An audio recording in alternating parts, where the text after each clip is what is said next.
एक बंदा काफी है, और खासकर जब वो बंदा मनोज वाजपेयी हो, वाकई में काफी है वो एक ओटीटी के पूरे भार को अपने कंधे पर लेकर पार कराने के लिए, because he such a fantabulous actor. Well anyways, हम उनके आने वाली फिल्म सिर्फ एक बंदा काफी है की बात कर रहे हैं, जो ZEE5 पर नजर आएगी। एंड एज यू नो, ये एक रियल लाइफ इंसिडेंट पर बेस्ड है।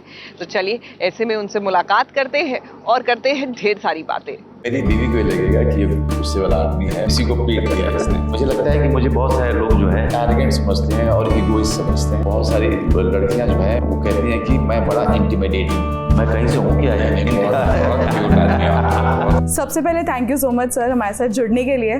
तो मैं यही जानना चाहूँगी कि जिस तरह से एक बंदा सब पे भारी, ये कॉन्सेप्ट मुझे लगता है जो हमने ट्रेलर जिस तरह से देखा काफ़ी ज़्यादा अहम है, क्योंकि एक बहुत ही इम्पोर्टेंट मैसेज पास ऑन हो रहा है जी। तो आपको कैसे लगा कि ये आपके लिए फैसिनेटिंग हो सकता है और ये किरदार आपके लिए बहुत ही इम्पोर्टेंट हो सकता है, क्योंकि एक मैसेज पास कर रहा है जी। ये जो किरदार है ये जोधपुर में रहते हैं, इनका नाम है PC सोलंकी जी। इन्होंने जीवन में बहुत ही महत्वपूर्ण केसेस जीते हुए हैं। उन केसेस का बच्चों से कम उम्र के जो बच्चे हैं जो 15-16 साल उनकी लड़ाई लड़ी है। बड़े ही बहुत ही महत्वपूर्ण जजमेंट इनके जो विक्टिम्स हैं उनके फेवर में आया, और बहुत ही हिस्टोरिकल वर्डिक्ट अदालत ने दिया। तो ये बड़े कमाल के बहुत ही नॉर्मल से कॉमन आदमी हैं जो जोधपुर में रहते हैं, लेकिन जो लड़ाइयाँ लड़ी हैं इन्होंने बड़े बड़े लोगों के साथ लड़ी है, और बहुत सारे जो इंसिडेंट्स हैं इसमें वो भी ट्रू इवेंट्स पे आधारित है। तो इन्होंने काफ़ी हेल्प किया स्क्रिप्ट को बनाने में, और सारे जो टेक्निकलिटी है कोर्ट की उसको अचीव करने में, और ताकि कहीं से भी जो है हम कुछ गलत न दिखाएं, और अंत तक रहे, हमारी शूटिंग के एंड तक वो हमारे साथ जुड़े रहे। तो मैं उनका रोल कर रहा हूँ, और जिस तरह की कहानी है और जिस तरह का किरदार है और जिस तरह का मुद्दा उठाया है जी। मैं अपने आप को भाग्यशाली मानता हूँ कि मेरे पास ये कहानी आई और मैं इस फिल्म का हिस्सा हूँ। अपूर्व, आपसे जानना चाहूँगी, जिस तरह से हमने अब तक आपको सीरीज में देखा है डायरेक्ट करते हुए, इसके लिए कोई खास बात थी? आपको लगा कि फिल्म में किस तरह से डेब्यू है, क्योंकि आपका मैं कह सकती हूँ फिल्म के तौर पर, तो ये कैसे आपको लगा कि इसे किस तरह से है, क्योंकि कोर्ट रूम ड्रामा है, तो इसमें आपको क्या लगा कि क्या कुछ आप इस पे और खेल सकते हैं वाइल डायरेक्टिंग? देखिए, वेब शोज बनाना तो बना ही रहे थे, लेकिन जब फिल्म मिली तो ऑब्वियसली एक और इस तरीके का जब एक सेंसिटिव टॉपिक था, एक इम्पॉर्टेंट टॉपिक था, तो मैंने और दीपक ने काफ़ी रिसर्च करी। हमने करीबन 6-7 महीने की रिसर्च करी, और उसी 6-7 महीने में जो PC सोलंकी सर जिनकी बात कर रहे हैं उनके साथ हमारी काफ़ी मीटिंग्स हुई। उन्होंने हमको ना वॉइस नोट्स रिकॉर्ड करके दिए, और उन वॉइस नोट्स को हमने बार बार ही सुना, ताकि हम कोई भी ऐसी चीज़ ना दिखाएं जो हल्की हो, जो एक फैक्ट्स पे आधारित ना हो। तो यही हमने तैयारी करी। बाकी उसके बाद तो between sir, me, Supan, there have been so many discussions कि हम किस सिंसियरिटी के साथ ये मुद्दा दिखाना चाहते हैं, कैसे हम इसको हार्ड हिटिंग और बनाएं। तो यही तैयारी थी। I think if you are talking about web shows and films, तो आई थिंक मेरे को लगता है कि क्राफ्ट सेम रहती है, मीडियम चेंज हो जाता है। This is what I feel, personal opinion है मेरा। So and I believe in that. या ओके सर, मुझे एक चीज़ आपसे जाननी थी, जैसे कि कहा कि सोलंकी जी की जो ये कहानी है, तो जैसे इन्होंने भी बताया आप लोग वॉइस नोट्स में इन्होंने किया, आपने किस तरह से उसको स्टडी किया? जी, जो भी इनके रिसर्च मटेरियल थे, मैं इनके साथ बहुत बैठा हूँ मैं इन लोगों के साथ में, और फिर स्क्रिप्ट को पढ़ना, फिर बहुत सारे जो टेक्निकल चीज़ें हैं उसके बारे में जो ये लोग रिसर्च कर रहे थे, इनसे जो है वो सारी चीज़ों में मदद लेना। तो मेजरली मैं वही करता हूँ, क्योंकि रिसर्च जो है वो राइटर और डायरेक्टर कर चुके होते हैं। So it's always better to sit with the director and the writer and take their notes from them, and also to understand how my director and writer are looking at the script and the character. जब मैं ये काम करता हूँ तो अमूमन जो मेरा रिश्ता है वो डायरेक्टर के साथ में बहुत ही कमाल का हो जाता है। तो जब हम शूटिंग करने जा रहे होते हैं तो I don't do anything which is against his vision. मैं इसके विजन में रादर कंट्रीब्यूट करता हूँ, ना कि उसको मैं बर्बाद करता हूँ। ये बहुत ज़रूरी है मेरे लिए एज एन एक्टर। तो सारे जो बहुत टेक्निकल चीज़ें हैं, एक आध सीन तो बहुत डिफिकल्ट थे मेरे लिए, मैं आपको सच में बताऊँ, क्योंकि वो टेक्निकलिटी है कोर्ट की, तो उसमें मेरे घोड़े खुल गए थे। मतलब मुझे समझ ही नहीं आ रहा था कि मैं इसको याद कैसे करूं। तो पहले तो उसको बैठ करके समझना कि एग्जैक्टली इसका मतलब क्या होता है, फिर इसको कैसे इसको फॉर्मुलेट करना है, कैसे फिर इसको परफॉर्म करना है ताकि लोगों के लिए इंटरेस्टिंग रहे, क्योंकि दर्शक टेक्निकल चीज़ों में जाकर के खो जाता है। तो हम कैसे उसको परफॉर्म करें कि इमोशन भी आए और टेक्निकल चीज़ भी सामने लोगों के रख दिए जाए।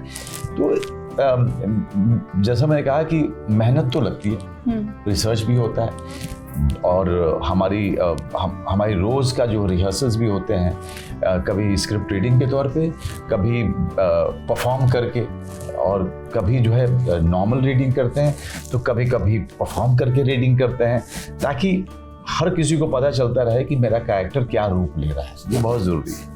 क्योंकि जैसे सर ने तो बताया बहुत ही इजी वे में इन्होंने बताया, लेकिन इतना इजी इनके साथ शूट करना था या फिर किस तरह से था? मैं वही इतना आसान कर देते हैं सर, क्योंकि वो स्क्रिप्ट हमारी अमूमन तौर पे 3 महीने पहले हमें मिल चुकी थी स्क्रीन प्ले का, और उसके बाद सर और मैं हम रोज़ बैठते थे और रीडिंग करते थे, और हमारा यही काम होता था। शाम 4 बजे हम लोग बैठते थे और रोज़ रीडिंग करते थे। अब जैसे सर ने बताया, कभी वो सिर्फ एक नॉर्मल स्क्रिप्ट रीडिंग होती थी कि यार पढ़, ताकि हम लोग इतनी बार इसलिए पढ़ रहे थे कि ताकि हमारे दिमाग में सीन्स याद हो जाए हमें, कि क्या सीन का क्या मुद्दा है, कैसे कहानी आगे बढ़ा रहा है वो सीन। और कई बार ये सर परफॉर्म करके रीडिंग करते थे। तो बाय द टाइम हमारे 3 महीने हुए ना, हम सबको पता था कि सर क्या करने वाले हैं, सर को पता था कि मैं क्या करने वाला हूँ ऑन सेट। तो हम लोग बहुत क्लियर विजन के साथ गए थे, ताकि वो टसल का, वो क्रिएटिव डिफरेंसेस का स्कोप ही ना रहे। वो हमने पहले ही खत्म कर लिए थे अपने। और shooting was actually very easiest for us. हम दोनों के लिए बड़े आसान था, लेकिन obviously because of execution difficulties वो थोड़ा सा रहता ही है, but it was as easy as he is saying. Okay, कह सकते हो कि जैसे इजी और डिफिकल्ट आपने। देखिए इजी इसलिए होता है क्योंकि तैयारी हो जाती है। हाँ जी, जब आप तैयारी पूरी कर लेते हो ना, then you have fun on the set. अगर तैयारी नहीं होती है तो फिर आप कुछ भी कर लो, आप टेंशन और स्ट्रेस को अलग नहीं कर सकते। मेरे लिए जब 150 बार जब मैं क्लाइमेक्स के स्पीच को, जो कि 6 पेज का है, मैं आपको बताऊं, यहाँ पे 1.5 पेज करने में एक्टर्स की हालत खराब हो जाती है। और अपूर्व और दीपक किंगरानी जो राइटर हैं, इन लोगों ने जो है मेरे ऊपर इतनी बड़ी जिम्मेदारी डाल दी थी कि 6 पेज एक तो आप याद कीजिए, फिर उसको कई बार रिहर्सल कीजिए, फिर ये साहब जो हैं इन्होंने कहा कि अब इसको कट करके नहीं लेंगे, एक फ्लो में चाहिए, क्योंकि 3 कैमरे लगे हुए हैं, तो मुझे पूरा एक फ्लो में चाहिए। Then my job is to be completely prepared till the time they call me on the set पे जाने के बाद टू अंडरस्टैंड कि कैमरे कहाँ लगे हैं, उसमें मूवमेंट के साथ में क्या क्या चीज़ें वर्क कर रही हैं, क्या नहीं कर रहा है, और फिर 6 से 7 बार वहाँ पे रिहर्सल कीजिए, और फिर उसके बाद करीब 8 टेक कीजिए, क्योंकि ये 3 कैमरा जो है प्लेसमेंट चेंज हो रहे हैं। इतना कम से कम 150 लाइन आप जो है इतनी बार आप उसको करते हो, इसलिए वो इजी बन गया। और कि हमने पहले हमने मेहनत की। जब हम मेहनत कर लेते हैं तो तब फिर then I can do anything, I can improvise something, I can experiment something, I can think of new things to do it. जब तक याद नहीं किया होता है ना, रिहर्सल नहीं करते हो, तो आप लाइन में ही अटके रहते हो कि लाइन ही सही निकल जाए मुंह से, वही काफ़ी है। True sir. अच्छा, मुझे एक चीज़ जाननी थी, जैसे किरदार है उसको पूरी तरह से, एक तो रियल लाइफ बेस्ड किरदार है, उसको आपने कैसे ढाला खुद में? और क्योंकि हम देख रहे हैं कि पॉस्चर्स और जेस्चर्स जो है वो एक पकड़ना काफ़ी मुश्किल हो जाता है, और आपने कहा कि जैसे इतनी बड़ी बड़ी लाइन्स थी, तो वो जो कोर्ट रूम में जिस तरह से आपने कहा कि थोड़ा मुश्किल हो जाता है, जो टेक्निकल चीज़ें बोलनी होती है, तो वो कैसे आपने किया? अरे नहीं, उसमें तो इन लोगों की हेल्प होती है बहुत ज़्यादा, लेकिन उसके अलावा जो है कैरेक्टर को जो मैं तैयार करता हूँ, देखिए सोलंकी साहब को लोग इस दुनिया जो है, जब उनका केस चला था तो उनके न्यूज़ वगैरह आते थे, लेकिन ज़्यादा लोग पढ़ते नहीं न्यूज़। अब सोलंकी साहब जैसे हैं, जो काम उन्होंने किया है, तो मुझे सोलंकी साहब को इस कदर बनाना है ताकि लोग जान पाएं कि एक आदमी जो था वो साधारण आदमी था, और उसके अंदर में ये काबिलियत थी। लेकिन उस 2 घंटे में मुझे सोलंकी साहब को इतना इंटरेस्टिंग बनाना है लोगों के लिए, ताकि वो सोलंकी साहब बिलीवेबल भी लगे, उनकी जो स्ट्रेंथ है वो लोगों तक पहुंचे, और फिल्म जब खत्म हो जाए तो लोगों को सोलंकी साहब याद भी रखें। तो इतनी बड़ी जिम्मेदारी होती है जब आप रियल कैरेक्टर को कर रहे होते हो। ऐसे ही मैंने अलीगढ़ में किया था। वो सीरत साहब गुजर चुके थे, लेकिन उनका एक आधे मिनट का एक एनडीटीवी में एक क्लिप था, आधे मिनट से भी कम का। जब मैंने वो सिर्फ वही क्लिप था, अब मेरे ऊपर था कि मैं कैरेक्टर कैसे क्रिएट करूं उतने ही क्लिप पे। तो वो मैंने इमेजिनरी एक कैरेक्टर क्रिएट किया। तो बाद में लोग सीरत साहब को उसी हिसाब से जानते हैं, क्योंकि किसी दुनिया ने देखा नहीं था। ओके, उसी तरीके से सोलंकी साहब को लोग, मैं चाहता हूँ कि वो लोग उस तरह से याद करें जिस तरह से हमने इसमें मैनिफेस्ट किया है, क्योंकि उसमें वो भी हैं और भी कई नई चीज़ें हैं। ओके, एक और खास जो बात मुझे लगी, ये जो कॉमन मैन वर्सेस जो ये लड़ाई है गॉड मैन के बीच में, तो ये आप लोग कैसे देख रहे हैं? क्योंकि बहुत बड़ा मुद्दा है, बहुत ही ज़्यादा व्यूअर्स को एक क्यूरियोसिटी पैदा कर रहा है कि जस्टिस कैसे इसमें दिखाया जाएगा। तो ये कितना ज़्यादा इम्पोर्टेंट था, जहन में था। देखिए, हमारे लिए सबसे बड़ी चीज़ जो थी ना, हमारे लिए चीज़, सोलंकी साहब एक ऑर्डिनरी आदमी एक बहुत बड़े पावर को चैलेंज करते हैं और कैसे जीतते हैं, किसके लिए? एक बच्ची के लिए। तो हमारे लिए फोकस थी वो बच्ची, कि वो बच्ची जिसके साथ अन्याय हुआ है, वो बच्ची जिसके साथ दुर्व्यवहार हुआ है, उस बच्ची को न्याय मिलना है। ये लड़ाई सोलंकी जी लड़ रहे हैं, और जो अगेंस्ट हैं वो बहुत पावरफुल है। तो आम आदमी जब पावरफुल के खिलाफ लड़ता है और जब जीतता है तो वो एक्स्ट्रा ऑर्डिनरी ह्यूमन बीइंग हो जाता है, वो हीरो हो जाता है। लेकिन हमारे केस में दो हीरो हैं, एक तो सोलंकी साहब और दूसरा हीरो है वो बच्ची, जिसने डिसाइड किया कि वो पब्लिक के सामने आ करके अपना बयान देगी। जिसने सबसे बड़ा खतरा मोल लिया वो बच्ची थी, और उस बच्ची के ताकत के कारण सोलंकी साहब को ताकत मिली। तो हमारा फोकस जो है इस फिल्म का वो बच्ची है। ट्रू। ओके सर, ये बहुत ही क्विकली हमने एक क्विक रैपिड फायर टाइप्स कह सकते हैं, या एसबीएस का एक इन्वेस्टिगेशन होता है, तो हम आप पे इन्वेस्टिगेशन करना चाहते हैं। तो प्लीज एक आप दोनों ही चिट्स उठाएं इसमें से। तो पहले सर आप जवाब दीजिएगा, फिर आप अपनी चिट ओपन करिएगा। सर प्लीज पढ़िएगा क्वेश्चन भी। सुपरस्टिशन में आपका कितना बिलीफ है, और आप अगर मानते हैं तो प्लीज शेयर करें। देखिए, सुपरस्टिशन का मतलब ये होता है कि कुछ आदतें। अब जैसे मेरी हमेशा आदत होती है कि मैं घर से बाहर निकलता हूँ तो दायां पैर आगे बढ़ाता हूँ। अब इसको सुपरस्टिशन कहें या मेरी आदत कहें, या बहुत सारे क्रिकेटर जो हैं वो जिस जर्सी में वो 50 रन मार देते हैं या 60 रन मार देते हैं, नेक्स्ट डे वो उसको धोते भी नहीं है, दूसरा कपड़ा भी नहीं पहनते, उसी जर्सी को पहन करके नेक्स्ट डे जाते हैं। तो इसको क्या सुपरस्टिशन मानेंगे या क्या? उनको लगता है कि नहीं, अगर मैंने चेंज किया तो आउट हो जाऊंगा। तो ये एक तरीके की आदत है जो मुझे लगता है कि अगर मैं ऐसा करूंगा तो मेरा दिन अच्छा जाएगा जी। ऐसा नहीं है कि दिन अच्छा ही जाता है, दिन खराब भी होता है, लेकिन अब वो एक आदत है जो बन गई है मेरे साथ। बहुत सारे सुपरस्टिशन जो हैं वो अन्यथा होते हैं, लेकिन कुछ सुपरस्टिशन जो होते हैं ना आपको हार्म करते हैं ना लोगों को हार्म करते हैं। उसमें की दिक्कत क्या है? सही बात। आपकी मेरा सवाल है, वो कौन सी चीज़ आप करना चाहेंगे अगर आपको पता चले कि इसका कोई कॉन्सिक्वेंसेस नहीं होंगे? हाँ। मेरे को लगता है मैं रोज बटर चिकन खाना चाहूंगा और बटर नान डेली। अभी मेरे को हाँ मेरे को पता है कि अभी अगर बिरयानी खा करके यहाँ पे कोई बदलाव नहीं आया, मैं भी रोज बटर चिकन खाना चाहूंगा। तो ये मेरा जवाब है। रोज बटर चिकन खाएगा तो बीवी सुनेगी तो तुम्हारी जान मार देगी। आपके बारे में लोगों को क्या गलतफहमी है और आपको क्या इसकी वजह लगती है? अच्छा, मेरे बारे में क्या गलतफहमी है आप बताएंगे सिद्धार्थ?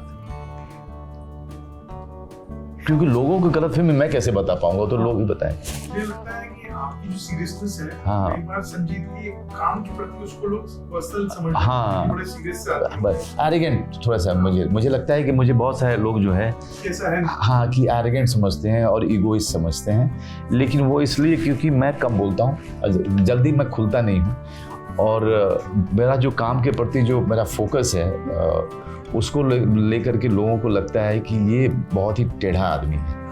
हाँ, और कल ही किसी ने बोला कि बहुत सारी लड़कियां जो हैं वो कहती हैं कि मैं बड़ा इंटिमिडेटिंग हूँ। हाँ, तो जबकि मैं कहीं से हूँ क्या? बहुत क्यूट आदमी आप, बहुत क्यूट हो। ये मेरे को ऐसे सवाल क्यों आ रहे हैं? इन केस अगर आपको अरेस्ट कर लिया गया तो घर वालों को इसका रीजन क्या लग सकता है? वर्तिया को क्या लगेगा ये? पहला एक गो में आता है ना कि क्यों किया होगा, घर वाले क्या मेरे घर वाले मेरे पे बहुत भरोसा करते हैं। नहीं, वो कहेंगे किया होगा तो क्या लगेगा? वर्तिका को लगेगा किया होगा, इसलिए किया होगा। मेरी बीवी को जरूर लगाओ कि किया होगा। उसको रीजन नहीं पता, लेकिन वो मान जी कि कुछ तो कांड कर दिया है। सर आपके घर में ऐसा हुआ तो क्या लगेगा फर्स्ट गो में? मेरी बीवी को ये लगेगा कि ये गुस्से वाला आदमी है, इसको पीट दिया, कि किसी को पीट दिया इसने। सर एक लास्ट राउंड बस। ये आप लीजिए। नीचे वाली उठाता हूँ पहले के सवालों में।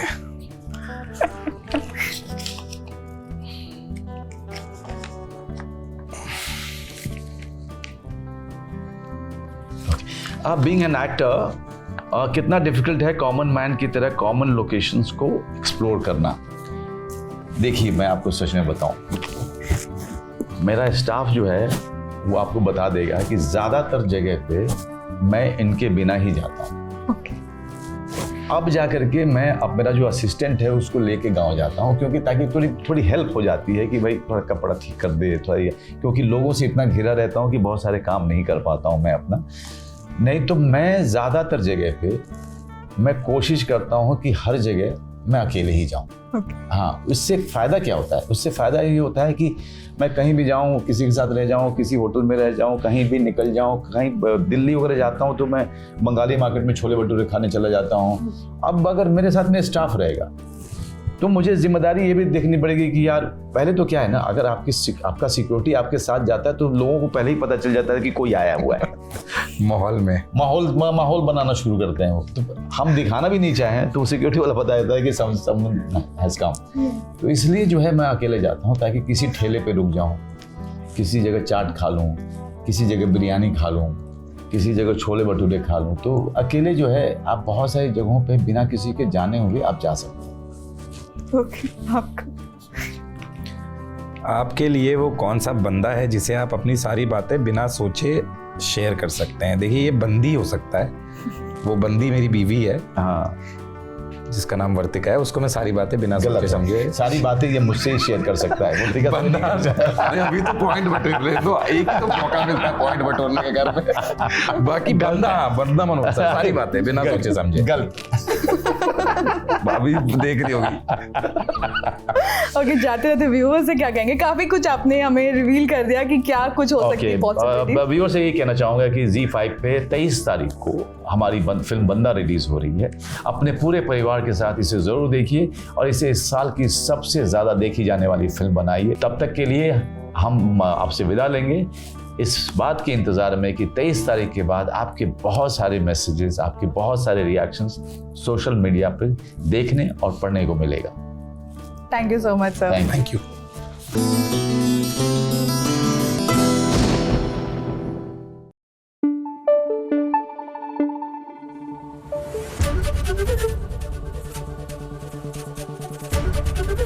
ABP न्यूज आपको रखे आगे।